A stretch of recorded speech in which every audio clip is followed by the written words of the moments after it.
يا حامل القرآن قد خصك الرحمن بالفضل والتيجان. باب الہبۃ والعمرہ والرقبہ، ہبہ، عمرہ اور رقبہ کا بیان۔ ہبہ کیا چیز ہے؟ کسی کو کچھ چیز دے دینا۔ ہم نے ذکر کیا تھا سابقہ درس میں بھی کہ آدمی جو چیز دوسروں کو دیتا ہے کس کس انداز سے دیتا ہے؟ یا صدقہ کے طور پر، صدقہ کے پیچھے کیا مقصد ہوتا ہے؟ اجر حاصل کرنا، یا پھر ہاں جی ہاں قرض بھی ہوتا ہے، لیکن اس میں کیا ہے کہ دوسرے کے فائدے کی خاطر اور نیکی اجر۔ اور ہبہ عطیہ کیا ہے؟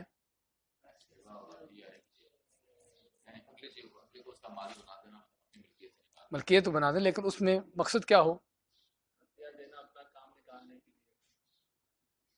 کام نکالنا ضروری نہیں ہے، نہیں ہبہ جو ہے بغیر ایک ہدیہ، ہدیہ کیا ہے؟ تحفہ، جس کا ان کے وہ بدلہ ضروری نہیں ہے لیکن بدلہ ہونا چاہیے، سنت ہے تو۔ لیکن اس میں یعنی کہ کیا اجر ثواب مقصد ہے یا دوسرے کا فائدہ مقصد ہے؟ نہیں، ہدیہ میں اصل تو دوسرے کا فائدہ ہے، سمجھے نا۔ اور عطیہ بھی دوسرے کا فائدہ۔ یہ ساری وہ چیزیں ہیں ہدیہ، عطیہ، ہبہ، کہ جس میں عام طور پر اجر و ثواب کا معاملہ زیادہ نہیں ہے، اللہ کہ اگر آدمی کی نیت ہو، ورنہ اصل اس میں ہے کہ کسی دوسرے کا فائدہ، کسی دوسرے کے فائدے کی خاطر، تو یہ ہبہ ہوتا ہے۔ اور ہبہ کی شکل یہ ہے کہ دوسرے کو اس کا مالک بنا دینا، اس کی ملکیت میں وہ چیز دے دینا۔ اور دوسرا کیا ہے یہاں پر؟ عمرہ۔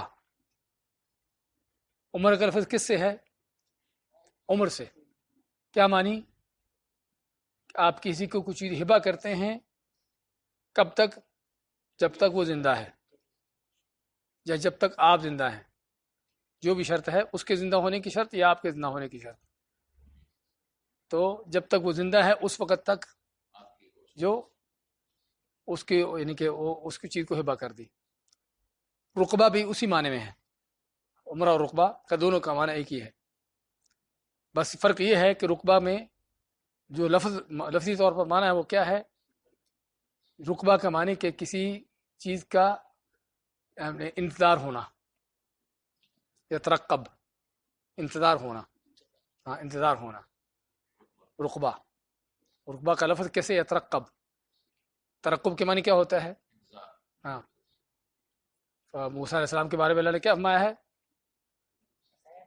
ہاں ہاں، سورۃ قصص پڑھیے۔ ہاں ہاں،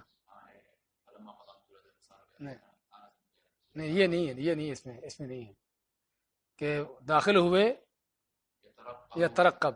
ہاں نکلے، جب فرعون کا آدمی مارا تو موسیٰ علیہ السلام اب مصر سے بھاگے کس انداز سے؟ ہاں نہیں، بھاگے کس طرح سے بھاگے؟ خائف یترقب، خائف یترقب، کہ ڈرتے ہوئے اور دیکھتے ہوئے، نگرانی کرتے ہوئے کہ مجھے کوئی دیکھ رہا ہے، پکڑنے آ رہے ہیں، کیا ہے، کیونکہ آدمی مار دیا ان کا، سمجھا نا۔ تو یہ ترقب کے معنی کسی چیز کا انتظار ہونا، کہ کسی چیز کے آنے کی توقع ہونا، دوسرے الفاظ میں کہہ سکتے ہیں کہ کسی چیز کے کیا، ہاں فرتقب یوم تأتی السماء، ہاں یہ وہی نا، کسی چیز کے ہونے کی توقع ہونا، اس کا یعنی کہ واقع ہونا کا، تو یہ رقبہ اس سے ہے۔ ہاں جی حدیث پڑھیے۔ باب الهبة والعمرة والرقبة. عن النعمان بن بشير رضي الله تعالى عنهما أن أباه أتى به رسول الله صلى الله عليه وسلم فقال إني نحلت ابني هذا غلاما كان لي، فقال رسول الله صلى الله عليه وسلم أكل ولدك نحلته مثل هذا؟ فقال لا. فقال رسول الله صلى الله عليه وسلم فارجعه. وفي لفظ فانطلق أبي إلى النبي صلى الله عليه وسلم ليشهده على صدقتي، فقال أفعلت هذا بولدك كلهم؟ قال لا. قال اتقوا الله واعدلوا بين أولادكم. فرجع ابی فرد تلك الصدقة متفق علیہ. حضرت نعمان بن بشیر رضی اللہ تعالی عنہ سے روایت ہے آگے تھوڑا سا. وفي رواية لمسلم قال فأشهد على هذا غيري ثم قال أيسرك أن يكونوا لك في البر سواء قال بلى قال فلا إذن.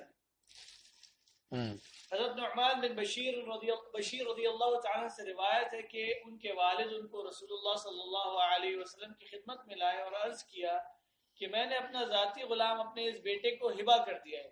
رسول اللہ صلی اللہ علیہ وسلم نے اس سے دریا فرمایا کیا تو نے اپنی ساری اولاد کو اس طرح کا غلام ہبہ کیا ہے؟ اس نے کہا نہیں. تو رسول اللہ صلی اللہ علیہ وسلم نے فرمایا تو پھر اسے واپس کر لو. اور ایک روایت کے الفاظ ہیں کہ میرے والد صاحب نبی صلی اللہ علیہ وسلم کی خدمت میں حاضر ہوئے کہ میرے ہبہ پر آپ صلی اللہ علیہ وسلم کو گواہ بنائیں. آپ صلی اللہ علیہ وسلم نے اس سے دریا فرمایا کیا تو نے ایسا اپنی ساری اولاد کے ساتھ کیا ہے؟ اس نے جواب دیا کہ نہیں. آپ صلی اللہ علیہ وسلم نے ارشاد فرمایا اللہ سے ڈرو اور اپنی اولاد کے درمیان عدل و انصاف کرو. چنانچہ میرے والد نے وہ ہبہ واپس کر لیا. بخاری اور مسلم. اور مسلم کی ایک روایت میں ہے کہ رسول اللہ صلی اللہ علیہ وسلم نے فرمایا تو پھر میرے سوا اس پر کسی اور کو گواہ بنا لو. پھر حضور صلی اللہ علیہ وسلم نے فرمایا کیا تجھے یہ پسند نہیں ہے کہ تیری ساری اولاد تیرے ساتھ یکساں بھلائی کا سلوک کرے؟ وہ بولا کیوں نہیں. آپ صلی اللہ علیہ وسلم نے فرمایا پھر تو ایسا مت. یہ حدیث جو ہے اس موضوع پر اس کی بنیاد ہے کہ جس میں نبی صلی اللہ علیہ وسلم نے یعنی اس کو ان کی پہلی بات تو ہبہ کرنے کا اجازت. اصل اس حدیث کا تعلق ہبہ سے ہے کہ ہبہ کی جا سکتی چیز، لیکن اللہ کے نبی صلی اللہ علیہ وسلم نے اس کی ہبہ کی کوئی چیز کو قبول کیوں نہ کیا؟ اس میں ظلم تھا. ظلم تھا. اگر ظلم نہ ہوتا تو اصل جو ہے یہ چیز جائز تھی. اور جائز ہونے کی دلیل کیا ہے کہ نبی صلی اللہ علیہ وسلم نے اس کو اس چیز سے منع نہیں کیا کہ تم کیوں دے رہے بیٹے کو. آپ نے صرف اس چیز سے منع کیا کہ تم برابری کیوں نہیں کر رہے، دوسروں کو کیوں نہیں دے رہے، کہ اس کو اکیلے کیوں دے رہے. لیکن اگر آپ ویسے کہتے کہ بیٹے کو نہیں دے سکتے تو یہ چیز یہ منع ہونے کا. تو یہ اس بات کی دلیل ہے کہ ہبہ کرنا جائز ہے، ہبہ کے جائز ہونے کی دلیل ہے. اور دوسرا اس میں کہ اگر آدمی اپنے اولاد میں سے کسی کو کوئی چیز ہبہ کرتا ہے، ہبہ عطیہ ایک ہی اس کا معنی ہے، عطیہ کے طور پر، ہدیہ کے طور پر، ہبہ کے طور پر کوئی چیز دیتا ہے تو اس کو اس کا فرض بنتا ہے کہ باقی اولاد کو بھی اس طرح کی چیز دے. لیکن یہ اس وقت ہے جب کوئی چیز عطیہ ہدیہ ہبہ کے طور پر دے رہا ہے. اگر اخراجات ہیں پھر اخراجات میں برابری نہیں ہے. اخراجات میں جس کا جتنا خرچہ ہے، جس کی جتنی ضرورت اس کے مطابق ہوگا. یعنی اگر فرض کرو ایک بیٹا بالغ ہو گیا، بڑا ہو گیا، اس کی شادی کی ضرورت ہے تو اس کی شادی کرتے ہوئے اس کا فرض کرو 2 لاکھ خرچ ہوا. اب کیا باقی بیٹوں کو بھی 2 لاکھ دے گا؟ نہیں. یہ اس کے ذاتی اخراجات تھے جو اس پر خرچ ہوئے. تو یہاں پر اس کو باقی بیٹوں کو دینا اس کا حکم نہیں ہے. ایک بیٹا پڑھ رہا ہے، دوسرا نہیں پڑھ رہا، سمجھے نا؟ تو یہاں پر بھی یعنی کہ جس کی جتنی ضرورت ہے اس کے مطابق اس پر خرچ کیا جائے گا.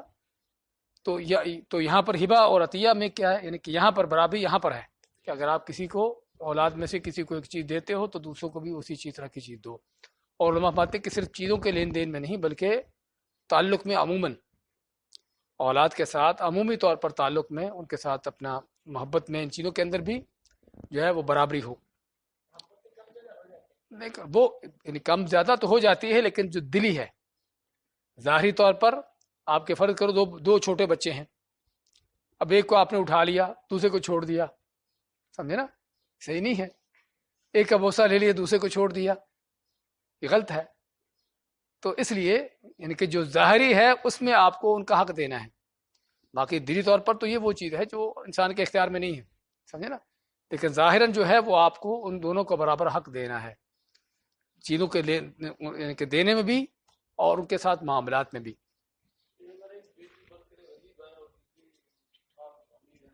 ہاں یہاں پر یہ ضرورت ہے نا، یہ تو ضرورت ہے.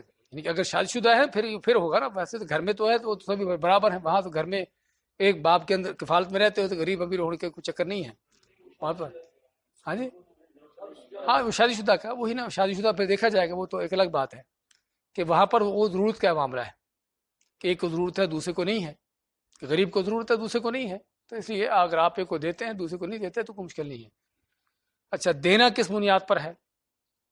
اتقوا اللہ واعدلوا بین اولادکم, اور اس حدیث کا واقعہ یہ آتا ہے جس طرح ذکر ہوا ہے کہ ان کے باپ بشیر نے, اور ہمارے بن باپ کے بشیر نے ان کو, یعنی کہ بعض حدیثوں میں آتا ہے کہ باغ دیا اور بعد میں آتا ہے کہ غلام دیا, اور بعض علماء نے کہا ہے کہ باغ تھا جس میں غلام تھا, دونوں ہی چیزیں تھیں. تو اس کو دیا ہبہ کے طور پر, دیا عطیہ کے طور پر. تو ان کی بیوی, یہ دوسری بیوی تھی پہلی بیوی کے علاوہ, تو دوسری بیوی تھی جس کا نام تھا عمرہ بنت رواحہ. تو انہوں نے کہا کہ میں اس وقت تک یہ کہ قبول نہیں کرتی یا مجھے اطمینان نہیں ہوتا جب تک اللہ کے نبی صلی اللہ علیہ وسلم کو اس پر گواہ نہ بناؤ. اب اس کو پتہ نہیں تھا گواہ بناتے بناتے ہر چیز جاتی رہے گی. تو وہ اپنے بتاتے ہیں نعمان کے چھوٹے بچے تھے, تو ان کا باپ بشیر ان کو لے کے آیا اپنے ساتھ, اور آپ صلی اللہ علیہ وسلم کے پاس آیا کہ میں اس اپنے بچے کو, یعنی اشارہ کر کے, اس کے لیے میں نے اس کو باغ جو ہدیہ کے, یہاں پر نحلہ کا لفظ آتا ہے, اور نحلہ یعنی وہی ہبہ کرنا, عطیہ کرنا, اس کو دیا ہے. تو اب میں کہ تیرے اور بھی بیٹے ہیں, اور میں کہ ہاں. اب میں باقی بچوں کو تم نے دیے ہیں, تو اسے کہا نہیں دیے. تو اس پر آپ نے فرمایا کہ اتقوا اللہ واعدلوا بین اولادکم, کہ اللہ سے ڈرو, اپنی اولاد کے درمیان انصاف کرو. اور دوسری بار روایت میں آتا ہے اشہد علیہ غیری, کہ اس پر میرے سوا کسی اور کو گواہ بناؤ. انی لا اشہد علی جور, کہ میں اس ظلم پر گواہ نہیں بن سکتا. تو جور کا لفظ کہنے کے ساتھ آپ نے اس کو بتا دیا کہ یہ تیرا کام ظلم کا کیا ہے, اس کو جائز نہیں ہے. تو بات کر رہے تھے کہ اس میں یعنی کہ اولاد کے درمیان برابری کرنا, لیکن برابری کس بنیاد پر ہو؟ کیا مرد عورت یا لڑکا لڑکی جو ہے ان کے ایک جیسا بھی کو دیا جائے, یا جس طرح وراثت میں حق ہے مرد کا لڑکے کا دگنا اور لڑکی کا ایک گنا, اس کے مطابق ہو؟ اس میں علماء میں اختلاف ہے. بعض علماء تو کہتے ہیں کہ یہاں پر چونکہ وراثت نہیں ہے, یہاں پر صرف ہدیہ عطیہ کی شکل ہے, تو یہاں پر یہ ہے کہ برابر ہو, جو لڑکے کو دیا جائے وہی لڑکی کو دیا جائے برابر طور پر, یعنی نر ہو یا مادہ ہو اس میں کوئی فرق نہیں. اور بعض علماء کہتے ہیں کہ یہاں پر بھی تقسیم اسی لحاظ سے ہوگی جس طرح کے وراثت کی تقسیم ہے, کہ لڑکے کو لڑکی کی نسبت دگنا, لڑکے کو لڑکی کی نسبت دگنا دینا. تو یہ ہے, اور یہی حدیث کے جو ہے زیادہ کہ اللہ تعالیٰ فرماتا ہے یوصیکم اللہ فی اولادکم للذکر مثل حظ الانثیین, کہ مرد کے لیے یا نر کے لیے دو عورتوں کے برابر حصہ. تو اللہ عالم, یعنی کہ جو زیادہ صحیح معلوم ہوتا ہے وہ یہ معلوم ہوتا ہے کہ یہاں پر چونکہ اللہ تعالیٰ نے جو تقسیم کی ہے مرد کے لیے دگنا اور عورت کے لیے ایک گنا, اسی تقسیم کے مطابق چلنا چاہیے. اور ویسے بھی عموماً اگرچہ وہ گھر میں ہی رہنے والے لڑکے ہیں, لیکن ان کی ضروریات لڑکیوں کی نسبت زیادہ ہوتی ہیں. کہ لڑکیاں عام طور پر گھر میں رہنا, ان کی خاص ایسی ضرورت نہیں ہوتی, جبکہ لڑکوں کا یعنی کہ باہر آنا جانا اور بلکہ گھر کے سامان وغیرہ بھی ان کو اس طرح کی چیزیں کرنا پڑتی ہیں. اس لحاظ سے علماء کہتے ہیں کہ اس میں جو اصل جو چیز ہے تو وہ وراثت کے اعتبار سے ہے. اچھا, اس کے علاوہ اس حدیث میں کیا ملتا ہے کہ عدل کا معاملہ چاہے اولاد بھی کیوں نہ ہو یہاں پر بھی ضروری ہے. اور اسی طرح دیتے ہوئے بغیر اس تفریق کے کہ بڑا ہے یہ چھوٹا ہے, جو ہدیہ عطیہ کے طور پر دینا ہے اس میں بغیر چھوٹے بڑے کی تمیز میں, چھوٹے بڑے کی تمیز کے بغیر سبھی کو برابر کا دینا چاہیے. جہاں تک ضروریات کا ذکر کیا تھا وہ الگ بات ہے, کہ ضرورت کی حد تک جو ہے وہ الگ چیز ہے. اگلی حدیث لیتے ہیں. وعن ابن عباس رضی اللہ تعالی عنہما قال قال النبي صلى الله عليه وسلم العائد في هبته كالكلب يقيء ثم يعود في قيئه متفق عليه. وفي رواية للبخاري ليس لنا مثل السوء الذي يعود في هبته كالكلب يقيء ثم يرجع في قيئه. حضرت ابن عباس رضی اللہ عنہما سے روایت ہے کہ نبی صلی اللہ علیہ وسلم نے فرمایا ہبا کر کے اسے واپس لینے والا اس کتے کی طرح ہے جو خود طے کرتا ہے اور پھر اسے کھا لیتا ہے۔ اور بخاری کی ایک روایت میں ہے کہ ہمارے لیے اس سے بری مثال اور کوئی نہیں کہ جو شخص اپنے ہبا کو دے کر واپس لیتا ہے وہ اس کتے کی مانند ہے جو خود ہی طے کرتا ہے اور پھر اس کی طرف رجوع کرتا ہے۔ اس حدیث میں کیا معلوم ہوا کہ جو چیز آپ نے ہبا کر دی اب آپ اس کو واپس نہیں لے سکتے۔ اس کو واپس لینا کیا ہے؟ گناہ ہے، حرام ہے۔ حرام ہونے کی دلیل کہ نبی صلی اللہ علیہ وسلم نے اس کو کتے کی مثال دی، اور مثال بھی بڑی گھنونے انداز سے دی کہ کتا کہہ کر کے اس کو چاٹتا ہے، کھاتا ہے۔ تو جس طرح یہ گھنونی اور غلط اور بڑی یعنی کہ کبھی چیز ہے، ایسے ہی کوئی چیز دے کر اس کو واپس لینا بھی کبھی چیز ہے۔ آگے حدیث میں ایک آئے گا کہ کہاں سے انسان جو ہے واپس لے سکتا ہے۔ تو اصل یہ ہے کہ آپ نے کسی کو کوئی چیز دی تو اسے واپس نہیں لے سکتے، لیکن علماء نے یہاں پر کچھ استثناءات رکھے ہیں۔ وہ کیا رکھے ہیں کہ آپ نے فرض کرو کسی کو چیز دی کسی خاص بنیاد پر، سمجھا کہ یہ طالب علم ہے، علم حاصل کر رہا ہے، تو آپ نے اس کو کوئی مال دیا، کوئی اس طرح کی چیز عطیہ کے طور پر دی کتاب کے، وہ اس سے کتابیں خرید کر علم حاصل کرے۔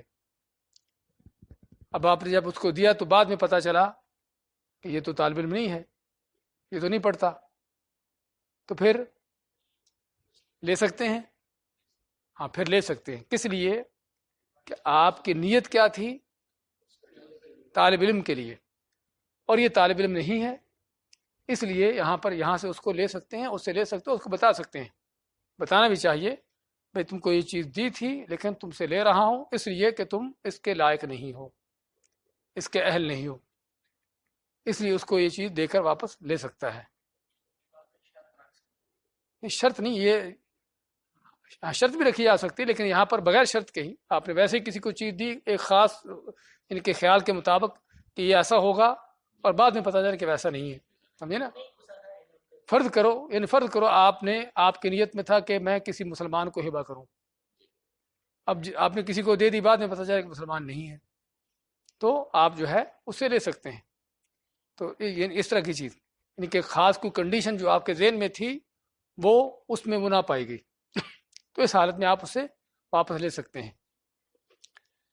اچھا، اگر آپ کسی سے کوئی مقصد چاہتے ہیں، کوئی چیز دے کر اس کو چاہتے ہیں کہ آپ اس کے کسی شر سے، نقصان سے بچیں، سمجھے نا، اور پھر بھی آپ کو اس سے نقصان ہونے کی توقع ہے یا ہو جاتا ہے، تو کیا لے سکتے ہیں واپس؟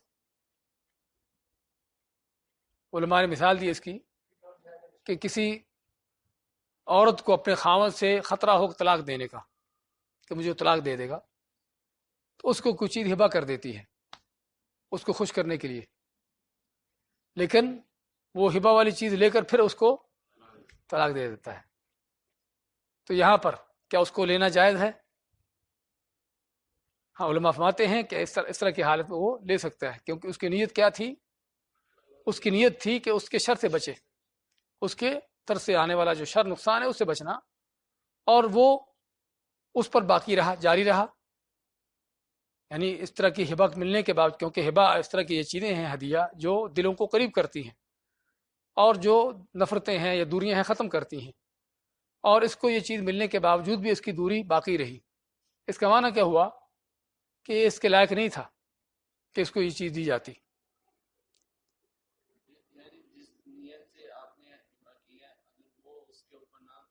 ہاں جی، ہاں، لیکن لیتے ہوئے علماء فرماتے ہیں کہ اس کو بتانا چاہیے کہ میں اس لیے واپس لے رہا ہوں۔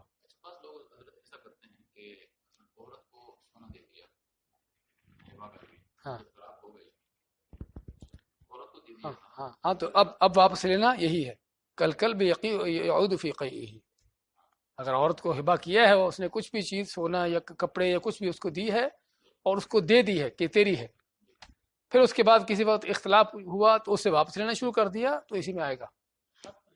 ہاں جی، نہیں، حق مہر کے علاوہ ویسے بھی حق مہر تو اور چیز ہے نا، حق مہر اور چیز ہے، حق مہر تو اس کا وہ تو عورت کا ہے، اس کو تو مرد کا کوئی اختیار ہی نہیں لینے کا، سمجھے نا، لیکن یہ ہے کہ بعض اوقات ویسے خامد جو ہے بیوی کو دیتا رہتا ہے، کوئی گفٹ کے طور پر کوئی اس طرح کی چیزیں دیتا رہتا ہے، اب جب اختلافات شروع ہوتے ہیں تو پھر وہ ساری چیزیں واپس آنا اس کے مطالبے شروع ہو جاتے ہیں. تو یہ اسی حدیث میں آئے گا، کل بھی یقی اس میں یعود فی قیہ، اس میں آئے گا. ہاں خود سے ہاں وہ آپ دے سکتے ہیں. فرض کرو یعنی کہ بیوی کو دیا اس نے، اور بیوی بعد میں دیکھا کہ اس کا مجھے دے کر اور مجھے تنگ کرتا ہے، صبر کرو تو واپس کر سکتی ہے کہ تو اپنے پاس رکھ، مجھے اس کی ضرورت نہیں ہے. سمجھے نا. اور کوئی بھی شخص کسی کو ہبہ ملتا ہے اور وہ سمجھتا ہے کہ یہ ہبہ دے کر میرے اوپر کوئی احسان جتلا رہا ہے، مجھے پر احسان جتلا رہا ہے، مجھے تنگ کر رہا ہے، تو اس کو وہ واپس کر سکتا ہے. لیکن یہاں پر جو حدیث میں منع ہے وہ خود اس کا لینے کا ہے، دینے والا خود نہ لے، لیکن جس کو دیا گیا ہے وہ خود اگر کسی وجہ سے واپس کرنا چاہے تو وہ الگ بات ہے. اگرچہ اس میں بھی اصل مقصد وہی ہو کہ ان چیزوں کے پیچھے، ہبہ کے لیے ہدیہ کے پیچھے مقصد کیا ہے؟ دلوں کو ملانا. تو اصل وہی چیز سامنے ہو کہ واپس کرنے پر کہیں نفرتیں پیدا تو نہیں ہوں گی، تو اس چیز کو سامنے رکھنا چاہیے.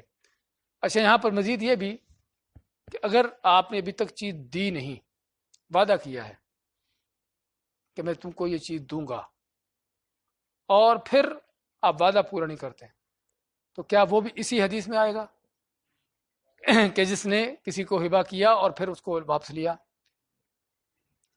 بعض علماء فرماتے کہ اسی میں آئے گا.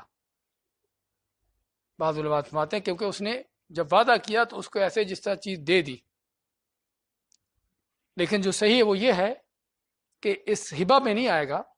ہبہ کا جو حکم ہے، کتے کے یہ مثال جو دی گئی ہے، اس میں نہیں آئے گا، لیکن وہ حرام ضرور ہے. حرام کیوں ہے؟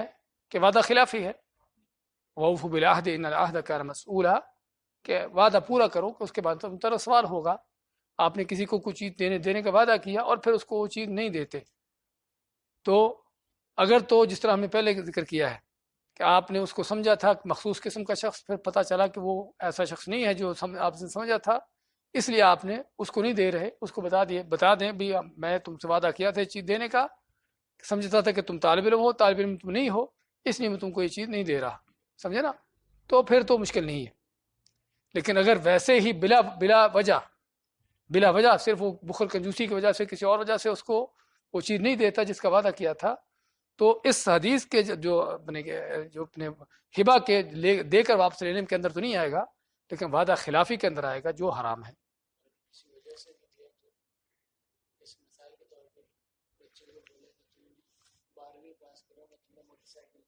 ہاں جی،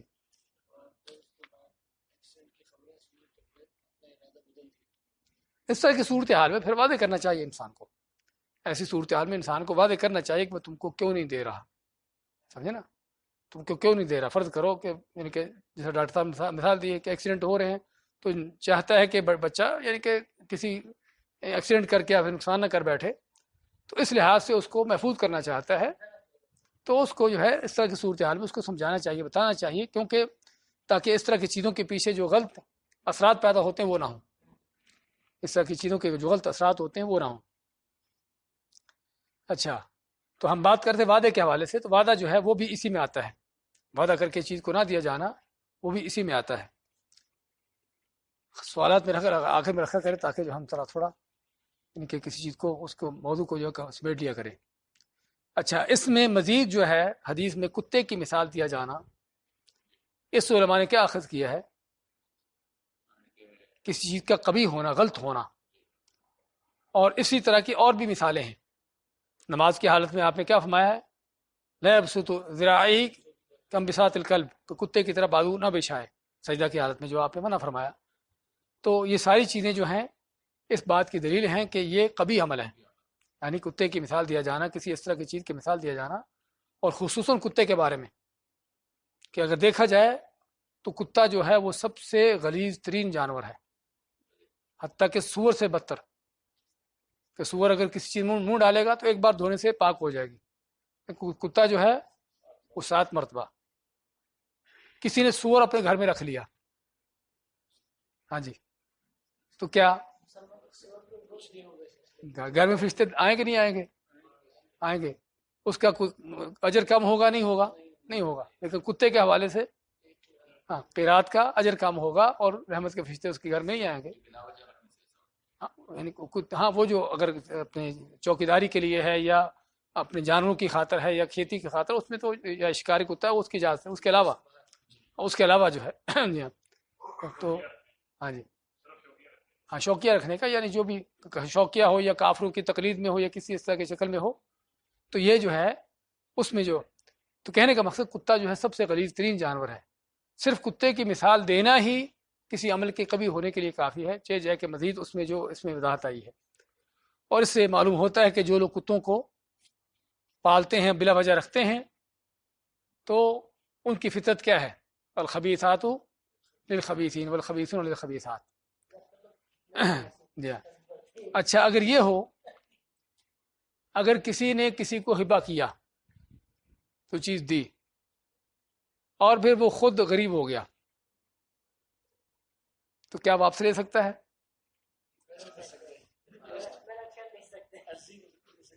اصل یہ ہے کہ نہیں لے سکتا. اصل یہ ہے کہ آپ صلی اللہ علیہ وسلم کے اس حدیث میں شامل ہے، یعنی کہ اس میں غریب امیر ہونے کا کوئی تعلق نہیں ہے. اصل یہ کہ آپ نے ایک چیز کسی کو دے دی، آپ اس کو بغیر کسی معقول وجہ کے نہیں لے سکتے. اور وجہ جس طرح بتایا کہ یا تو آپ نے کہ جو سمجھ کر دی تھی اس کے مطابق وہ شخص نہیں تھا اس طرح سے. اس کے علاوہ آپ کو اگرچہ آپ غریب ہو جاتے ہیں، آدمی دینے والا غریب ہو جاتا ہے، تو تب بھی اس کو جو دی ہوئی چیز ہے اس کو لینے کا حق نہیں ہے.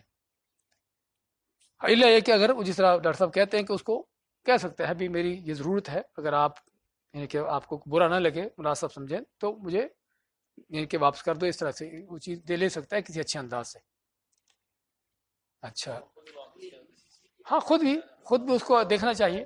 خود تو ہم نے بتایا نا کہ خود جو لینے والا ہے اس کو اختیار ہے کسی یعنی کہ وجہ سے، اگر بغیر وجہ کی واپس کر سکتا ہے بشرطے کہ کوئی نفرتیں پیدا نہ ہو، یعنی واپس کرنے کی وجہ سے اس کے یعنی کہ دل نہ ٹوٹے جسے دیا ہے. یہ چیز ہے. جی ہاں آگے اگلی حدیث.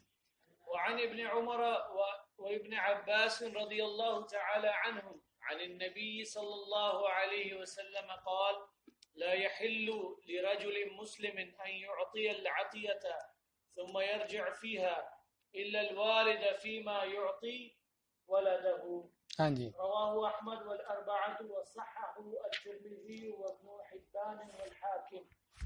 حضرت ابن عمر رضی اللہ عنہما اور ابن عباس رضی اللہ تعالی عنہما سے مروی ہے کہ نبی صلی اللہ علیہ وسلم نے فرمایا کہ کسی مسلم مرد کے لیے حلال نہیں ہے کہ عطیہ دے کر واپس لے بجز والد کے کہ وہ اپنی اولاد کو دیے گئے عطیہ کو واپس لے سکتا ہے. اسے احمد اور چاروں نے روایت کیا ہے اور ترمذی، ابن حبان اور حاکم نے صحیح قرار دیا ہے.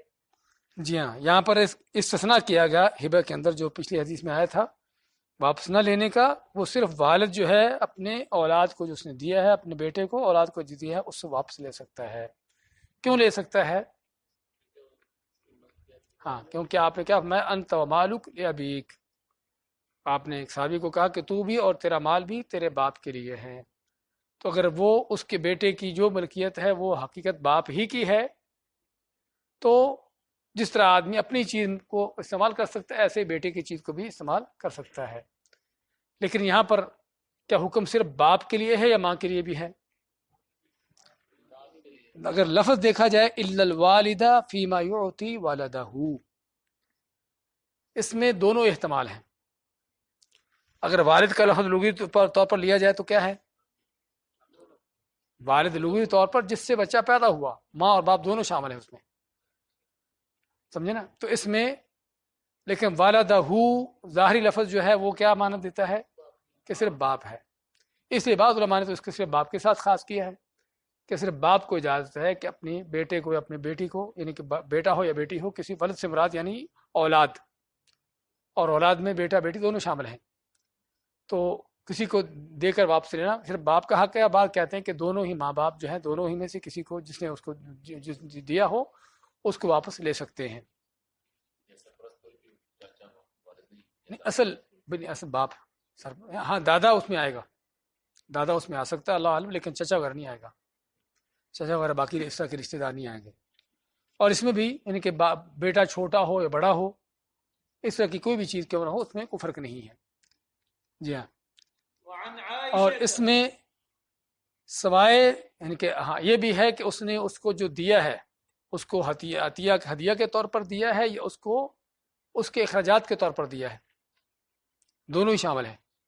لیکن اخراجات کے طور پر دیکھے گا کہ جو اس کو دیا تھا وہ اس کا صحیح استعمال نہیں کر رہا، تو اس طرح کی صورتحال میں یعنی کہ اس کو ویسے بھی لینے کی اجازت ہے، اگر اس کو باپ کو یعنی بغیر وجہ کے لینے کی اجازت ہے، لیکن اگر دیکھے گا استعمال صحیح نہیں کر رہا تو پھر اس کو لینا اس کا فرض بنتا ہے۔ جی ہاں۔ وعن عائشة رضي الله تعالى عنها قالت كان رسول الله صلى الله عليه وسلم يقبل الهدية ويثيب عليها رواه البخاري۔ حضرت عائشہ رضی اللہ تعالی عنہا سے روایت ہے کہ رسول اللہ صلی اللہ علیہ وسلم ہدیہ اور تحفہ قبول فرما لیتے تھے اور اس کے بدلے میں کچھ عنایت بھی فرمایا کرتے تھے۔ جی ہاں، یہاں پر ہدیہ دینے کی ترغیب سنت بیان ہوئی اور اس ہدیہ کے مد مقابل اس کو بھی ادا کرنے کا اس کا ادب بیان کیا گیا، ہدیہ کا ادب بیان کیا گیا کہ یہ نہیں کہ ہدیہ لو اور آگے نہ دو، بلکہ ہدیہ لو اور اس کے بدل بھی دو، اور بدل جو ہے اس سے بہتر دو۔ لیکن یہاں پر ہدیہ کے حوالے سے ہدیہ قبول کرنے کا حکم کیا ہے؟ ہاں جی، کیا ضروری ہے یا سنت ہے، فرض ہے یا سنت ہے یا کیا ہے؟ اصل یہ ہے کہ اس کو قبول کیا جائے، اصل یہ ہے کہ ہدیہ قبول کیا جائے، کیونکہ اگلی حدیثوں میں آ رہا ہے کہ اگرچہ حدیث ضعیف ہے لیکن ہدیہ کا مقصد جو ہے وہ دلوں کو قریب کرنا اور ان کو ملانا ہے، اس لیے اصل یہ ہے کہ ہدیہ قبول کیا جائے، کیونکہ ہدیہ قبول نہ کرنے کا معنی کیا ہے کہ آدمی سمجھتا ہے کہ یہ متکبر، یعنی کہ اپنے آپ کو بڑا سمجھتا ہے، جو ہدیہ دینے والا سمجھتا ہے کہ وہ اپنے آپ کو متکبر سمجھتا ہے، اس لیے میرا ہدیہ قبول نہیں کیا، تو دلوں کے اندر نفرتیں پیدا ہوتی ہیں، اس لیے اصل یہ ہے کہ قبول کیا جائے۔ لیکن علماء نے کچھ شرطیں رکھی ہیں اس میں، کہ ایک تو یہ شرط یہ ہے کہ ہدیہ دینے والا جو ہے اس کو کسی شرم و حیا کی وجہ سے نہ دے رہا ہو۔ ان فرض کرو آپ ایک چیز میں دیکھتے ہیں کہ یعنی کہ میں اس میں طمع لالچ رکھتا ہوں، تو آپ مجھے وہ چیز دے دیتے ہیں، دینا چاہتے نہیں ہیں، لیکن جب آپ دیکھتے ہیں کہ بھی اس کو میری اس پر نظریں ہیں، میں لینا چاہتا ہوں، تو آپ مجھے اس لیے دیتے ہیں، حالانکہ وہ چیز آپ اپنے پاس رکھنا چاہتے ہیں، تو دیتے کیوں ہیں؟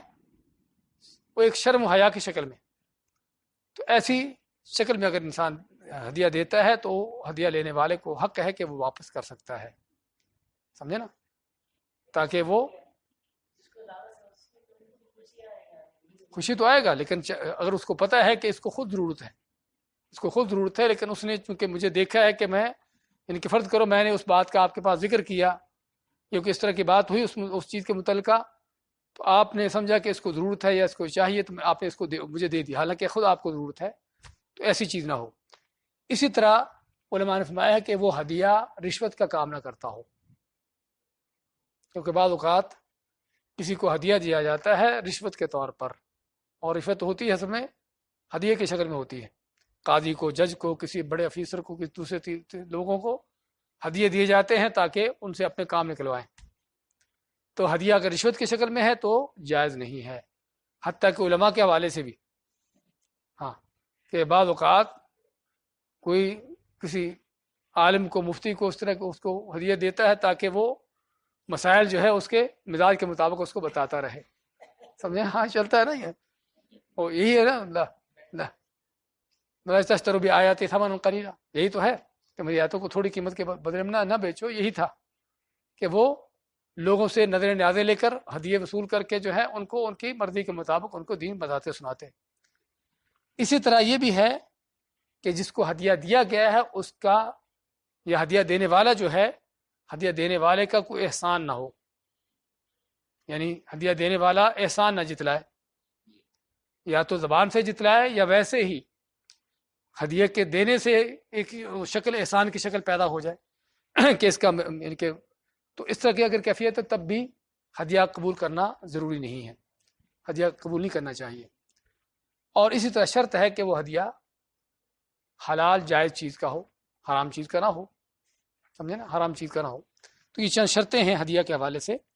تو ہدیہ اپنے قبول کرنا آپ صلی اللہ علیہ وسلم ہدیہ قبول کرتے تھے، تو ہدیہ قبول کرنے کے یہ احکامات ہم نے ذکر کیے ہیں، اصل یہ ہے کہ سنت ہے، لیکن اگر اس طرح کی صورتحال ہے تو آدمی اس کو قبول نہیں کر سکتا، اس کو رد کر سکتا ہے، جو ہم نے ذکر کی ہیں۔ اور اس کا بدل دیا جانا، بدل دینے کا معنی، اب یہ اس کا بدل دینے کا حکم بھی کیا ہے؟ ہاں، یہ بھی سنت ہے، اس کا بدل، ہدیے کا بدل دینا بھی سنت ہے، لیکن بعض اوقات علماء مانتے ہیں کہ واجب ہے، بعض اوقات واجب ہے۔ کب واجب ہے؟ کہ جب ہدیہ دینے والے کے انداز سے پتہ چلتا ہو یہ کچھ لینا چاہتا ہے۔ مثلا ایک غریب آدمی کسی بڑے امیر آدمی کو ہدیہ دیتا ہے، سمجھے نا؟ تو اس کا ہدیہ دینے کا مقصد کیا ہے؟ اس سے کچھ ملے مجھے، سمجھے نا؟ اس سے کچھ ملے، اس سے مد مقابل کچھ ملے۔ تو ایک ظاہری قرینہ ہے، ایک ظاہری قرینہ اس بات کا، ہاں تو جائز تو ہے، بھی مشکل نہیں ہے۔ تو یہاں پر علماء مانتے ہیں کہ پھر اس امیر آدمی کو چاہیے کہ اس کے ہدیے کا بدل دے، کیونکہ اس کا ہدیہ دینے کا مقصد ہی کچھ دینا ہے، کچھ حاصل کرنا ہے، ورنہ اس امیر آدمی کو ہدیہ دینے کی ہدیوں کی کیا ضرورت ہے؟ نہیں، رشوت تو اس وقت ہوگا جب جو ہے، دیکھیے رشوت کا مفہوم ہمیں سمجھنے کی ضرورت ہے۔ رشوت کیا ہوتی ہے؟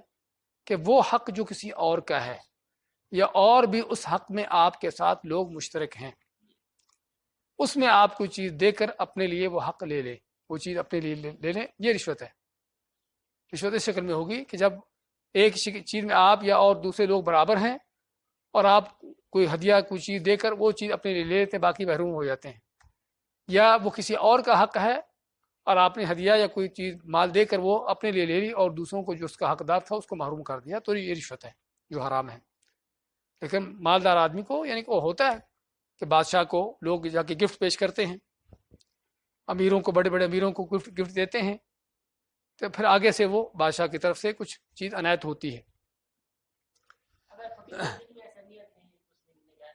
نہ بھی ہو تب بھی علماء مانتے ہیں کہ جو امیر آدمی ہے، جس کو یعنی کہ قرینہ حال سے معلوم ہو رہا ہے کہ یہ غریب فقیر آدمی مجھے ہدیہ کیوں دے رہا ہے، تو اس کے قرینہ حال سے معلوم ہو رہا ہے کہ اس کے کوئی چاہتا ہے کچھ ملنا، اگرچہ اس کی نیت دل میں کیا ہے اس کو تو علم نہیں ہے، لیکن قرینہ حال سے، یعنی کہ فقیر آدمی کسی بڑے امیر آدمی کو چیز دیتا ہے تو اس میں قرینہ یہ ہوتا ہے کہ عام طور پر اس میں کچھ وہ لینے کے امید رکھتا ہے، لینے کی توقع اس کو ہے۔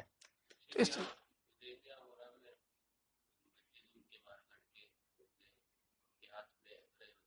کیا ہوتا ہے؟ بہتر ہوتا ہے۔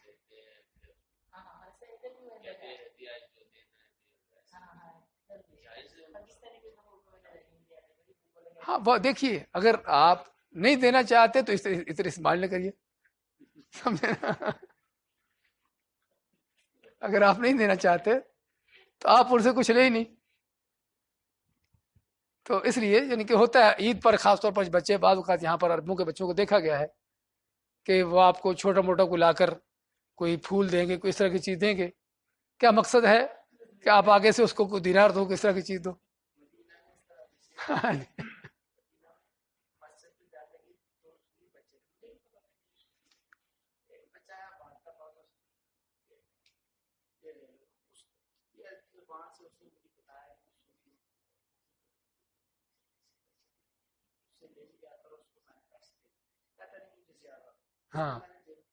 جیسے اس کو میں نے دیے تو اس کی بہن تھی وہ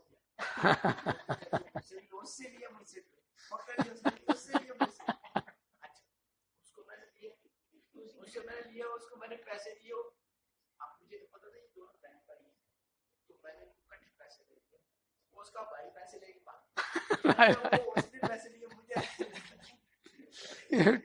ٹرینڈ ہوئے ہوتے ہیں چیزوں پر۔ اللہ خیر کرے۔ ہاں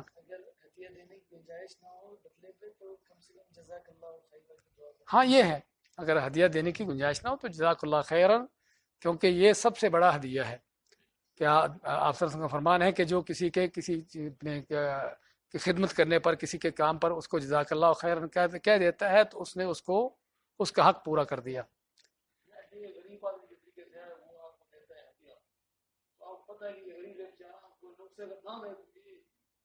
نہیں، لینا چاہیے، لینا چاہیے، ہاں، الا یہ کہ جس طرح علماء نے ذکر کیا ہے کہ اگر آدمی سمجھتا ہے کہ یہ غریب ہے اور تکلف کر کے لا رہا ہے. اس لیے علماء نے ہدیہ کے لیے یہ بھی شرط رکھی ہے، ہدیہ کے لیے، ہبہ کے لیے شرط رکھی ہے کہ آدمی اپنی ملکیت سے اور اپنے یعنی کہ جو اس اللہ نے اس کو صحت کچھ کشادگی مال کی دے رکھی پھر اس میں سے دے، یعنی کہ قرضے لے کر یا اس طرح کی شکل میں جا کر. تو پہلے تو ہدیہ دینے والے کو بھی اس چیز کا کرنا چاہیے، لیکن ہدیہ کے بدل میں واپس کرنا جو ہے اس میں آدمی کو بعض اوقات قرض بھی اگر لینا پڑے اس طرح کی بھی کیفیت ہو تاکہ اس کا بدل اس کو دیا جائے، اس کا بدل اس کو دیا جائے. جی ہاں. اور بعض اوقات ہدیہ کے جو ہے یعنی کہ قبول کرنے کا مقصد جو ہے صرف دوسرے لوگوں کی جو ہے ان کے دل رکھنا ہوتا ہے. جس طرح کہ آپ صلی اللہ علیہ وسلم وہ صحابہ کی جو 30 بکریاں تھیں جو انہوں نے دم کرنے پر لیں تو انہوں نے خود نہیں کھائیں تاکہ آپ کے پاس آیا، آ کے پوچھا تو آپ میں کہ اس کو کھاؤ وَضْرِبُوا لِیَ مِنْهَا سَحْمًا، اور میرا بھی اس میں حصہ رکھو. اب آپ اپنا حصہ کیوں رکھوا رہے ہیں؟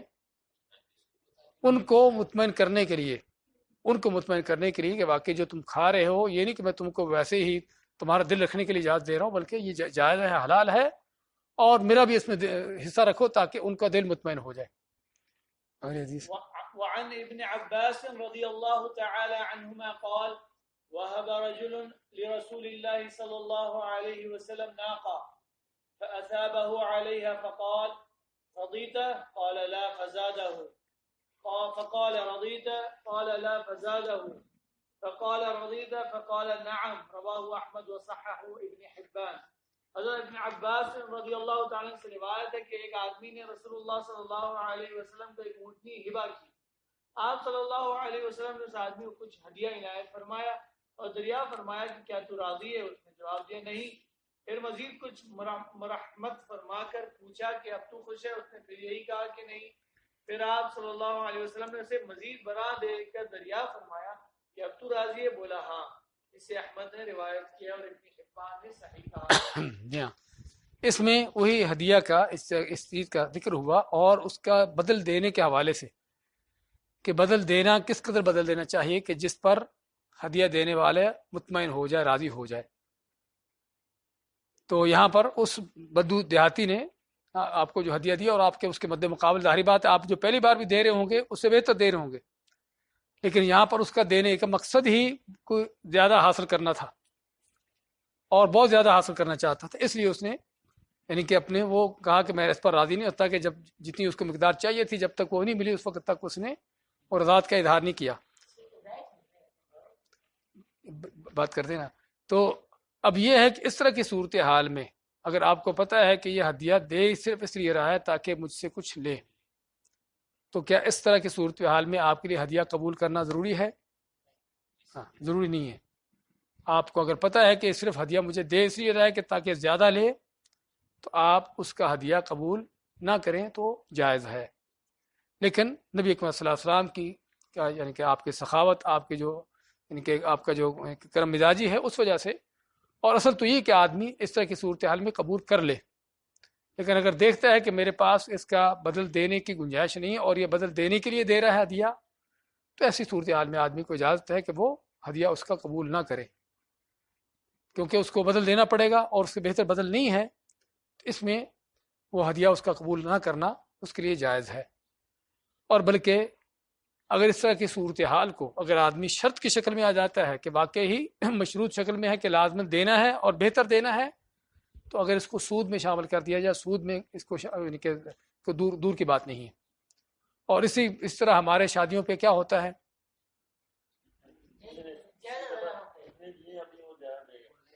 ہاں کیا بولتے ہیں اس کو، نیوندرا بولتے ہیں. ہاں جی، نیوندرا یہ رسم ہے ہمارے پاکستان میں. ہاں، وہ اصل ہندوؤں کی رسم ہے جو ہمارے مسلمان میں آئی ہوئی. وہ کیا ہے کہ آپ کے ہاں شادی ہے فرض کرو، تو آپ کی شادی پر میں جاؤں گا تو کیا ہے فرض کرو 1000 روپیہ دیا آپ کو، آپ کیا کریں گے، لکھ لیں گے باقاعدہ اس کا ریکارڈ. ہاں جی، اب میرے شادی ہوگی آپ آئیں گے، اب آپ کو کیا کرنا ہے کہ 1000 کے بجائے 1500 2000 دینا ہے. اگر آپ 1000 ہی دیں گے تو ناراضگی ہو جائے گی، یہ بخیل ہے، کنجوس ہے، سمجھے نا. تو یہ ایک سود کی شکل چل رہی ہے. اصل تو یہ شروع ہوا تھا یعنی کہ اس کی اچھی یعنی کہ نیت پر مدد کے طور پر کوئی شادی کا موقع ہے, اس کو ضرورت ہے کہ چلو مدد ہو جائے, لیکن اس کو جو شکل آگے دی گئی ہے وہ سراسر سود کی شکل ہے. اور ویسے بھی ہندوانہ ایک رسم تقریباً. تو کہنے کا مقصد کہ یہ وہ چیزیں ہیں کہ جو ہدیہ کی شکلیں ہیں, جو ہم پڑھ رہے ہیں ہدیہ کی شکل ہے, لیکن وہ ہدیہ کی شکل جو سود کی شکل اختیار کر جاتی ہے کہ جہاں پر لازماً دینا ہے اور دینا بھی زیادہ ہے, برابر بھی نہیں دینا اور کم بھی نہیں دینا, دینا بھی زیادہ ہے. نہ دیں گے تب بھی ناراضگی, برابر دیں گے تب بھی ناراضگی, جب تک زیادہ نہیں دیں گے. ہاں, اور نہیں آئے گا تو یہی ایسے نہیں آئے گا, دینا پڑے گا. ہاں, اگرچہ آپ کو کوئی بھی مجبوری ہے نہ آنے کی, وہ اصل جو اپنے الزام لگے گا اسی چیز کا لگے کہ آپ نہ دینے کے لیے آئے نہیں آئے. تو اس لیے اس طرح کی رسموں کو ختم کرنا چاہیے, اس طرح کی رسمیں ختم ہونی چاہیے. اس لیے بتایا نا کہ شرعی لحاظ سے جائز نہیں. ایک تو چونکہ ہندوانہ رسمیں ہیں, اور دوسرا جو اس میں سود کی شکل اختیار کر چکی ہے کہ لازماً دینا ہے اور دینا بھی بہتر ہے, دینا بھی اچھا ہے. اور صرف ہمارے ملک نہیں بلکہ عربوں کے یہاں بھی ہے, عربوں کے یہاں بھی یہ رسم پائی جاتی ہے, اگرچہ ہر جگہ پر نہیں ہے. بعض ان کے خاندانوں قبیلوں کے اندر ہے, اس کو کیا نام دیتے ہیں, کوئی عامی سا لفظ ہے, عامی زبان میں کوئی نام ہے, اس کو دیتے ہیں. تو جب شادی ہوتی ہے تو وہاں بھی جسے دینا آ جاؤ, وہ ایک آدمی پھر بیٹھا ہوتا ہے دینے کے لیے, وصول کرنے کے لیے, لکھنے کے لیے. تو وہی رسم ہمارے یہاں جو پائی جاتی ہے عربوں کے یہاں بھی پائی جاتی ہے. اور دینا بھی جس طرح بتایا ہے کہ بہتر ہوتا ہے, جتنا لیا اس سے زیادہ بہتر دینا ہوتا ہے. تو کوئی شک نہیں کہ سود کی شکل ہے. اور الحمدللہ ہمارے جب میری شادی ہوئی تھی تو میں نے والد صاحب کو پہلے بتا دیا کہ نہیں کرنے. تو والد صاحب کہتے کہ ہم نے لوگوں کو بہت دیا ہوا ہے, اور دینے کا بھی والد صاحب چونکہ خاندان میں ذرا بڑے تھے, تو وہ بڑے جتنا بڑا آدمی ہو تو خود زیادہ دینا پڑتا ہے. پھر تو کہتے کہ ہم نے لوگوں کو اتنا دیا ہوا ہے. تو کہنے میں کہ جو بھی کچھ ہے جو دے دیا ہو گیا, اب اس رسم کو ختم کر رہے ہیں. تو الحمدللہ اللہ کے فضل توفیق سے اس چیز کو ختم کیا. وعن جابر رضي الله تعالى عنه قال قال رسول الله صلى الله عليه وسلم العمرة لمن وهبت له متفق عليه ولمسلم أمسكوا عليكم أموالكم ولا تفسدوها فإنه من أعمر عمرة فهي للذي أعمرها حيا وميتا ولعقبه. وفي لفظ إنما العمرة التي أجازها رسول الله صلى الله عليه وسلم أن يقول هي لك ولعقبك. فأما إذا قال هي لك ما عشت فإنها ترجع إلى صاحبها. ولأبي داود والنسائي لا ترقبوا ولا تعمروا فمن أرقب شيئا أو أعمر شيئا فهو لورثته. حضرت جابر رضی اللہ تعالیٰ سے روایت ہے کہ رسول اللہ صلی اللہ علیہ وسلم نے فرمایا عمرہ اسی کا ہے جسے ہبا کیا گیا ہے. بخاری و مسلم, اور مسلم کی روایت میں ہے کہ تم اپنے اموال کو اپنے پاس محفوظ رکھو, ان کو ضائع نہ کرو.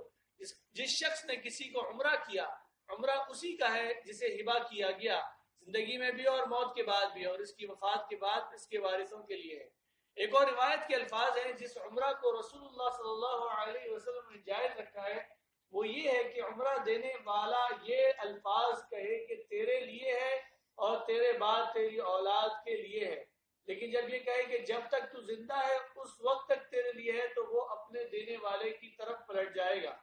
ابو داؤد اور نسائی کی روایت میں ہے کہ تم نہ رقبہ کرو اور نہ عمرہ, بس جس شخص نے کوئی چیز رقبہ کی یا عمرہ میں دی تو وہ اس کے ورثاء کے لیے ہے. جی, اس حدیث میں ہبہ کی ایک شکل ہے جو مخصوص انداز سے ہے. وہ کیا ہے کہ ہبہ, اصل تو ہبہ ہے کہ آپ جس کو دیں اس کی ملکیت میں جائے گا اور وہ اس کا مالک بن جائے گا اور آپ کے اختیار سے نکل گیا, اور آپ کو اس کو واپس لینا بھی جائز نہیں ہے. اصل تو یہ ہے, لیکن یہاں پر اس کی کوئی مخصوص شکلیں ہیں تو اس لیے مخصوص شکلوں کی وجہ سے اس کو نام بھی الگ دیا گیا.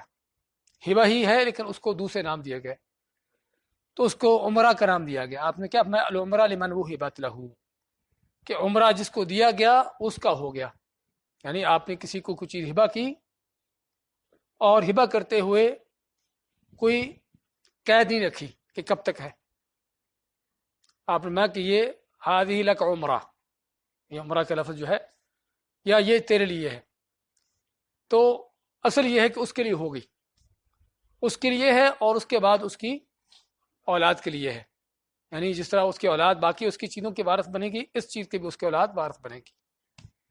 تو یہ معنی لمن وہب لہ، یعنی جس کے لیے وہ عمرہ دیا گیا اس کا مالک بن گیا، اور جس طرح مالک کسی بھی چیز کا مالک ہوتا ہے وہ اس چیز کا مالک ہوگا، اور اس کے مرنے کے بعد اس کے اولاد اس کی وارث بنے گی۔ لیکن بعض اوقات کیا ہے کہ آپ میں کہ ایک لفظ کے اندر آتا ہے کہ جس نے عمرہ کی اجازت دی، ہی لک ولعقبک فاما اذا قال ہی لک ما عشت فانها ترجع الى صاحبک، کہ اس میں آپ یعنی کہ بعض روایت میں آتا ہے کہ جس عمرہ کی آپ نے اجازت دی ہے وہ کیا ہے کہ جس میں قید کیا گیا ہو، یعنی اس میں کہ اپنے اس بات کی تقیید ہو کہ کس کا کب تک ہے، تو اگر دینے والا یہ کہے کہ تیرے اور تیری اولاد کے لیے، پھر وہ اس کی اولاد وارث بنے گی۔ اگر اس کو یہ کہے کہ تیرے لیے جب تک تو زندہ ہے، تو پھر جو ہے اس کی زندگی تک ہے، اور جب وہ مرے گا تو اس کو واپس، جو دینے والا اس کو واپس لوٹائے گا۔ اس لیے اس کو رقبہ کا نام دیا گیا۔ اس عمرہ کو ہی رقبہ کا نام کیوں دیا گیا؟ اس وجہ سے، اور اس کیفیت میں خاص طور پر کہ اگر جو ہے وہ دینے والا یہ کہتا ہے کہ جب تک تو زندہ ہے تیرے لیے ہے، اور جب تو مرے گا تو، یعنی کہ اس کا معنی کہ جب وہ مر جائے گا تو اس کا جسے جو دینے والا اس کی طرف واپس لوٹ آئے گا، دینے والے کی طرف واپس لوٹ آئے گا، تو اس کا معنی کہ پھر اس نے اس کو مالک نہیں بنایا، اس کو کیا دیا ہے، اس کو نہیں، اس کو ایک اور چیز، ہم کو جو چیز ادھاری دیتے ہیں آریتن جو چیز دیتے ہیں یہ اس شکل میں ہے، لیکن دونوں میں فرق یہ ہے کہ آریتن جو چیز دی ہے اگر وہ تلف ہو جاتی ہے تو جس کے پاس وہ چیز دی گئی تھی اس کا وہ ذمہ دار ہوگا، لیکن عمرہ میں اگر وہ چیز تلف ہو جاتی ہے تو اس کا ذمہ دار نہیں ہے، کیونکہ اس کی ملکیت میں دی گئی تھی، اگرچہ ملکیت ایک موقت تھی، ایک وقتی طور پر تھی، سمجھے نا، ملکیت مستقل نہیں تھی لیکن ملکیت تھی ایک وقت تک، تو اس ملکیت کے اب وہ اس کا مالک سمجھا جا رہا ہے، تو اس لیے اگر اس دوران وہ چیز تلف ہو جاتی ہے تو اس کا وہ ذمہ دار نہیں ہوگا۔ دونوں فرق عاریتن اور اس میں فرق ہے، یہ ہے، لیکن اصل ظاہری شکل وہ عاریتن ہی ہے کہ آپ مجھے کوئی چیز دے دیتے ہیں بھی ٹھیک ہے اس کو استعمال کرو، اب وہ چیز میں استعمال کرتا رہتا ہوں، فرض کرو کہ ان کی پوری زندگی میرے لیے میرے پاس رہتی ہے، لیکن میرے مرنے کے بعد وہ چیز آپ ہی کی ہے اور آپ کی طرف لوٹے گی۔ اس طرح عمرہ بھی کہ اگر اس کو شرط یہ رکھی گئی ہے کہ لکا معشت، کہ تیرے لیے جب تک زندہ اس وقت تک ہے، تو عاریہ ہی کی شکل ہے کہ جب تک زندہ ہوگا اس وقت تک اس کے پاس رہے گی، اور جب فوت ہوگا تو دینے والے کی طرف واپس لوٹ آئے گی۔ اور ہم بتا رہے تھے اسی لیے اس کو رقبہ کہا گیا۔ رقبہ کیوں کہا گیا؟ کہ جو دینے والا ہے وہ انتظار میں ہے، کس چیز کے انتظار میں؟ ہاں، جس کو دیا گیا اس کی موت کے انتظار میں ہے، اس کی موت کے انتظار میں ہے، تو مر جائے تاکہ اس کو دی چیز مزید واپس لوٹ آئے۔ جی ہاں، اس لیے نہیں، اگر اس نے کہا کہ معاش تھا، اگر یعنی کہ دینے والا اگر فوت ہو جائے، اللہ عالم اس کے ورثہ کو لوٹے گی، یعنی کہ اگر دینے والا فوت ہو گیا اور جس کو دی گئی اب تک زندہ ہے، تو جب تک زندہ اس وقت تک تو رہی گی اس کے پاس، لیکن جب فوت ہوگا تو اس کے وارثوں کی طرف لوٹ آئے گی، کیونکہ وراثت میں یعنی ہمیں سمجھنے کی ضرورت ہے کہ وراثت میں صرف وہی چیز نہیں ہوتی جو مرنے والا ظاہری مال چھوڑ گیا، ایک ظاہری مال ہوتا ہے، ایک باطنی مال ہوتا ہے۔ ظاہری مال کون سا ہے؟ جو پراپرٹی ہے، اس کا مال پڑا ہوا ہے، اس کی کوئی بھی چیز ہے، یہ ظاہری مال ہے۔ اور باطنی مال کون سے ہیں؟ کہ جو اس کے استحقاقات ہیں، لوگوں سے لینے والے، قرض ہے اس کے لینے والے لوگوں سے، اس طرح کی یہ چیز، یہ عمرہ کیا ہے؟ اس کا حق ہے، اس کا حق ہے، لیکن ملے گا کب؟ جب وہ جس کو دی گئی اس کو جب مرے گا اس کو ملے گا۔ تو اس طرح کے بعد استحقاقات جو ہیں یہ بھی اس کی وراثت میں سے ہیں۔ الگ بات ہے کہ وراثت اس کی اس وقت نہیں ملے گی جب مرے گا، اس وقت ملے گی جب وہ جس کو دی گئی وہ مرے گا، کیونکہ اس کو اس وقت تک دی گئی جب تک وہ زندہ ہے۔ جی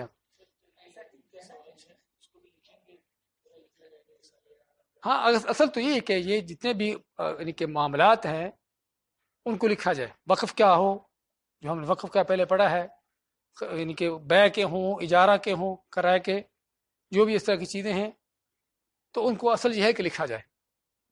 اس لیے تو اپنے ہبہ کے بارے میں ہم کیا پڑھ رہے ہیں کہ آپ سب کو گواہ بنایا گیا. تو اگر اس پر گواہ بنانا ویسے ہی ناجائز ہوتا تو آپ سب مانتے کہ اس پر گواہ بنانے کی ضرورت نہیں. لیکن چونکہ اس میں جو غلط پہلو تھا آپ نے وہ بیان کر دیا کہ غلط پہلو اس میں کیا تھا، نا انصافی کا. لیکن بذات خود گواہی کا جو پہلو تھا اس کو آپ نے اس کا انکار نہیں کیا. تو اس کا معنی کہ ساری وہ چیزیں ہیں کہ جس کو لکھنا چاہیے، گواہ ہونے چاہیے، تاکہ بعد میں یعنی اختلافات نہ ہو. اور خصوصاً جب آگے والی نسلیں آتی ہیں، ان میں اختلافات ہو سکتے ہیں. ایسی چیزوں کو لکھا ہونا زیادہ اچھا ہے. ہاں آپ کیا کہہ رہے تھے؟ بس اس لیے ہم کہتے ہیں کہ ذرا تھوڑا صبر کر لیا کریں تاکہ انشاءاللہ مل جائے. جی ہاں. تو عمرہ کی ہمیں اس سے معلوم ہوا کہ 2 شکلیں ہیں. ایک شکل تو یہ ہے کہ اس نے عمرہ دیا کسی کو، عمرہ کے طور پر کچھ چیز دی اور اس کو محدود نہیں کیا. تو اصل یہ ہے کہ وہ اس کی ملکیت بن گئی، اور اس کے مرنے کے بعد جس کو دی گئی ہے اس کے مرنے کے بعد اس کی وارثوں کی وراثت ہوگی. اور دوسری اس کی شکل یہ ہے کہ اس کو محدود وقت کے لیے دیا گیا. اور محدود وقت کیا ہے کہ جب تک وہ زندہ ہے، جب تک جس کو دی گئی ہے اس وقت تک زندہ ہے، اس وقت تک دی گئی ہے تو وہ پھر مرنے کے بعد دینے والے کی طرف واپس لوٹ آئے گی. اگلا پڑھیے. اچھا، اس میں مزید حدیث میں آتا ہے، آپ نے فرمایا کہ اپنے مالوں کو امسکوا علیکم اموالکم ولا تفسدوها، اور عمرہ کے ساتھ آپ نے اس کو اٹیچ کیا. تو اس میں کیا معنی ملتا ہے کہ اصل یہ ہے کہ آدمی اپنا مال بغیر کسی معقول وجہ کے آگے نہ دے، بغیر کسی معقول وجہ کے آگے نہ دے. کیونکہ یہاں پر ہدیہ کے طور پر، ہبہ کے طور پر کوئی چیز دی جا رہی ہے اور خود آپ اس کے محتاج ہیں. اللہ کہ صدقہ جو ہے وہ محض اجر ہے، سمجھے نا. اگرچہ وہاں پر بھی آپ صلی اللہ علیہ وسلم نے جب ساتھ میں وقاص نیت کی پورے مال کے صدقہ کرنے کی، تو انہوں نے کیا فرمایا، امسک علیک بعض مالک، کہ اپنا کچھ مال اپنے پاس رکھو. تو انہوں نے کہا کہ میرے کو وارث نہیں سوائے ایک بیٹی کے، تو نہیں اس کو مال کی کچھ زیادہ ضرورت نہیں ہوگی، اس میں سارا مال اللہ کے راہ میں دیتا ہوں. تو آپ نے ان کو اس چیز سے منع کیا. تو جو اس بات کی دلیل ہے کہ اصل یہ ہے کہ انسان اپنا مال اپنے ضروریات کے لیے، اپنے اولاد کی ضروریات کے لیے اس کو رکھے. لیکن ہدیہ کے طور پر یا صدقے کے طور پر، اجر کے طور پر انسان دے سکتا ہے، اگرچہ اس میں بھی ایک محدود حد تک. اور جہاں تک ہدیوں کا تعلق ہے، عطیہ کا تعلق ہے، عمرہ وغیرہ جو ہم پڑھ رہے ہیں کہ جس میں عام طور پر اجر کا پہلو نہیں ہوتا، صرف جو ہے ایک یعنی کہ کسی کو کسی کو چیز دینے کی حد تک ہوتا ہے، تو اس میں مال کے تلف ہونے کا ایک پہلو ہے. اس لیے آپ میں کہ اپنے مال کو ضائع نہ کرو، امسکوا علیکم اموالکم ولا تفسدوها. تو فساد کیا ہے کہ آدمی بلا وجہ، ایک آدمی ضرورت مند بھی نہیں ہے اور پھر بھی اس کو چیز دے دے، تو یہ اس مال کا فساد ہے. جی ہاں.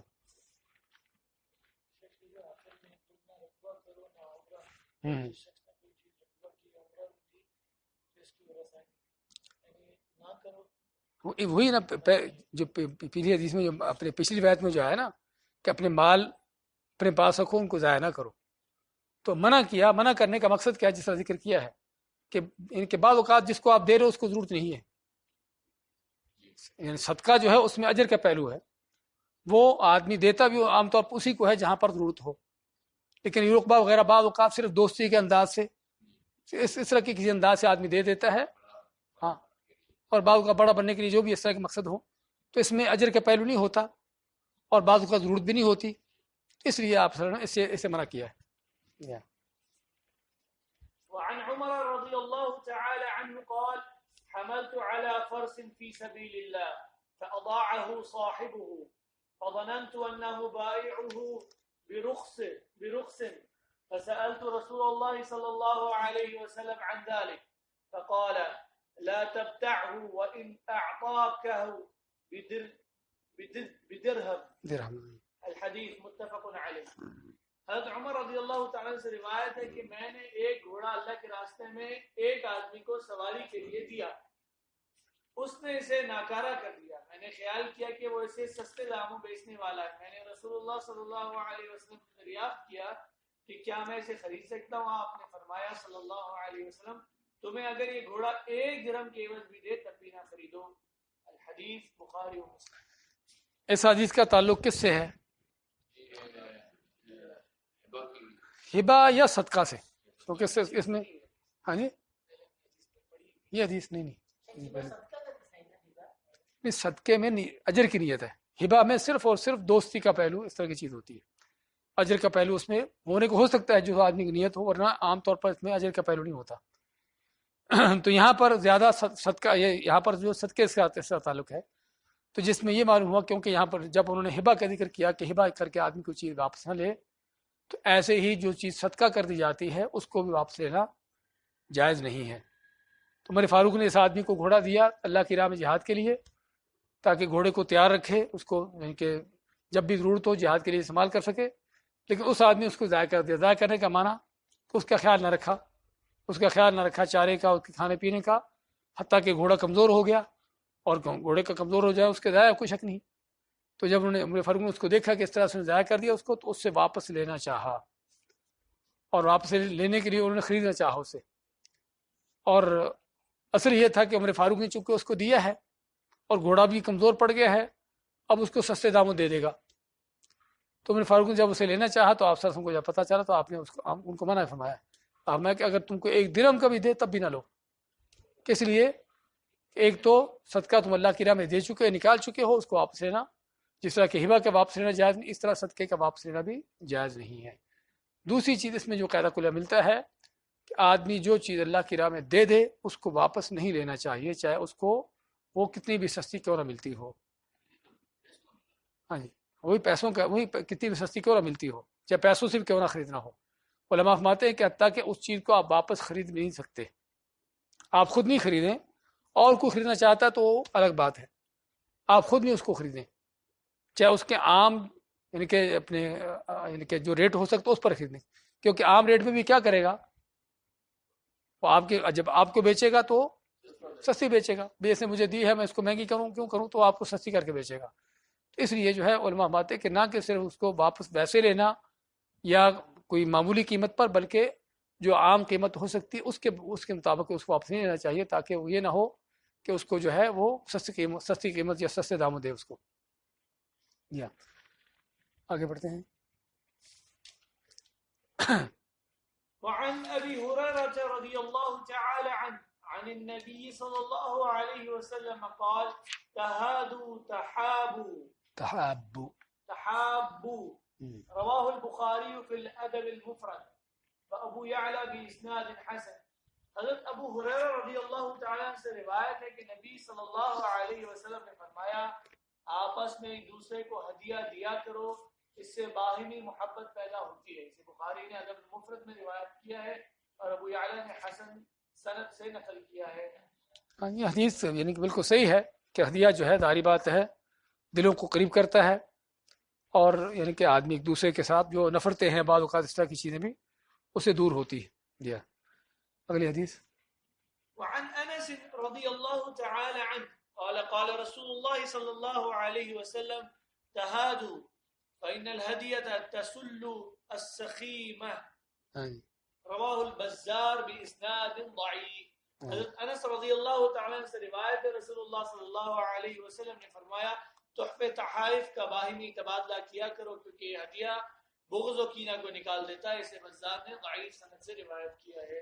ہاں سند تو ضعیف ہے لیکن معنی کے اعتبار سے جس طرح کہ پہلی حدیث میں ہے کہ اس سے محبت پیدا ہوتی ہے اور معنی کے لحاظ سے صحیح ہے، اور واقعی یہ چیز صحیح ہے کہ یعنی کہ تحفے تحائف سے یعنی کہ چاہے دوستوں کے ساتھ ہو، گھر والوں کے ساتھ ہو، ایسی چیزیں ہوں اس سے محبت بڑھتی ہے۔ وہ ایک شیخ واقعہ سنا رہا تھا، کہتا کہ وہ شیخ سلیمان جبیلان کو سنتے ہوں گے شاید کبھی آپ، بڑے مزاحیہ سے شیخ ہیں، تو کہتے کہ مجھے ایک فون آیا، تو فون کرنے والا کہہ رہا ہے کہ اس طرح میری بیوی کے ساتھ لڑائی ہوئی ہے اور گھر میں وہ چھرا لے کے کھڑی ہے اور میں اس وقت مسجد میں بیٹھا ہوا ہوں، اب گھر میں کیسے واپس جاؤں؟ تو اس نے کہا کہ کوئی مشکل نہیں، ایسا کرو بازار میں جاؤ، ایک پھول لو ایک دو، تو تو وہ لے کے جاؤ انشاءاللہ خیر ہوگی. تو کہتا کہ اگلے دن اس کا فون آیا کہ آپ نے بہت اچھا مشورہ دیا تھا کہ اس کے پھولوں کی وجہ سے اس کے چھرے برے سارے چھوٹ گئے. تو کہنے کا مقصد یہ چیزیں ہم اکثر اوقات ان چیزوں پر توجہ نہیں دیتے اور ان چیزوں کا بہت بڑا اثر ہوتا ہے. جی ہاں.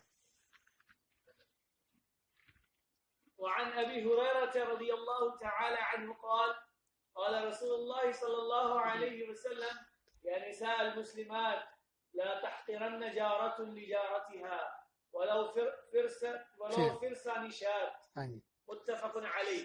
حضرت ابو ہریرہ رضی اللہ تعالی عنہ سے روایت ہے رسول اللہ صلی اللہ علیہ وسلم نے فرمایا اے مسلمان عورتوں کوئی ہمسائی اپنی ہمسائی کے لیے ہدیہ بھیجنے کو حقیر ہرگز نہ سمجھے خواہ وہ ہدیہ بکری کا کھر ہی کیوں نہ ہو. یہاں پر بھی ہدیہ کا لفظ کہ ضروری نہیں کہ ہدیہ کو بہت بڑی چیز ہو, اس میں یعنی کہ معمولی چیز بھی کیوں نہ ہو.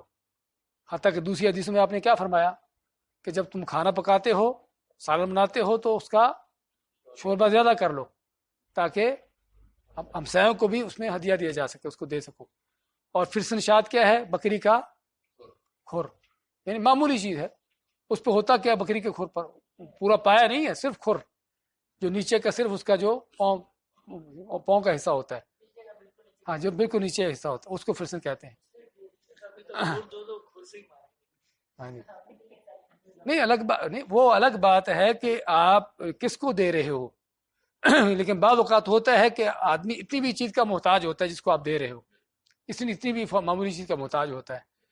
تو اس حدیث میں اصل میں جو چیز بیان ہوئی ہے کہ وہ ہدیے کا آپ کو بڑا ہونا ضروری نہیں ہے. الگ بات ہے کہ آپ جس کو دے رہے ہو اس کو دیکھنا ہوگا, اس کے دیکھنا ہوگا کہ اس کا مزاج کیا ہے, وہ کس لیول کا آدمی ہے, پھر اس کے مطابق اس کو دیں. یعنی کہ بڑا آدمی ہے اس کو جا کر آپ کوئی اس طرح کی چیز کھرے دے رہے تو آپ وہ جس طرح بتا رہے ہیں آپ کو آگے سے کھری مارے گا. اس لیے یعنی کہ لیکن بعض اوقات آدمی جس کو دے رہے ہو وہ یعنی کہ اس چیز کا محتاج ہے, واقعی ضرورت مند ہے. تو یعنی کہ اس طرح کی تو اس حدیث میں کیا معلوم ہوا کہ ہدیہ کے لیے کوئی بڑی چیز ہونا ضروری نہیں ہے, اگر معمولی بھی چیز ہے تو وہ بھی کافی ہے.